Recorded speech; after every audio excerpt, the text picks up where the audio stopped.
Petaling Jaya, the Star/Asian News Network, Penang's move to set up an independent weather alert system is feasible, but has serious legal implications, said a climate expert.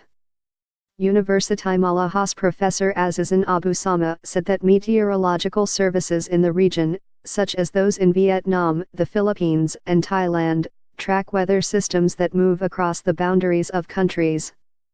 There is an overlap in the data collected, so it is feasible if Penang wants to source for weather alerts from the meteorological services in other countries. However, this must be done by well-trained experts. More importantly, they must realize that they will assume a legal responsibility if they were to issue their own alerts, he said. On Tuesday, November 14, Penang Chief Minister Lim Guan Eng was quoted as saying that the state would conduct a study on how data from meteorological services in the region could be compiled and used for alerts.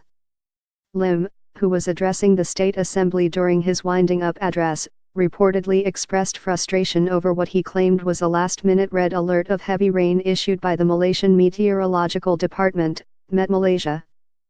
Elaborating on the legal responsibility involved, Datuk Dr. Azizan gave an example. Let's say Penang issues an advisory saying it won't rain while Met Malaysia says it will rain heavily.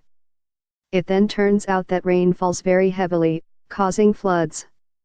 Who will be responsible?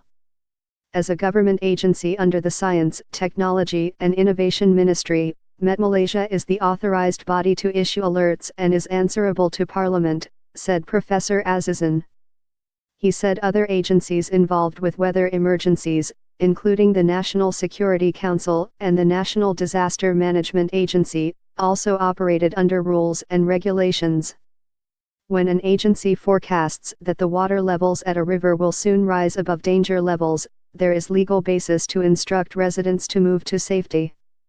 The legal basis that a Penang government alert would have is something that has to be studied, said Professor Azizan. He said it was understandable if the Penang government was unhappy over the state of affairs, but any move by Penang to collect its own weather data should complement Met Malaysia's efforts. My suggestion is to have their own team to cooperate with Met Malaysia and all other agencies involved. Dr. Fred Olan Tanggong, a professor of climatology and physical oceanography at University Kebangsaan Malaysia, said weather forecasting was not a simple matter and should be left to trained professionals.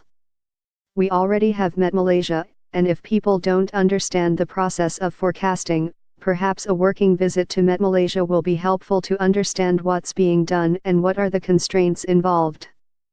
Just assigning blame is not the way to go, he said. A Met Malaysia official declined to comment when contacted.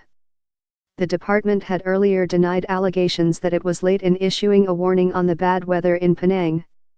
Its Director General Alui Bahari said a warning was issued as early as November 1, 3 days before the floods, and forwarded to the relevant state authorities.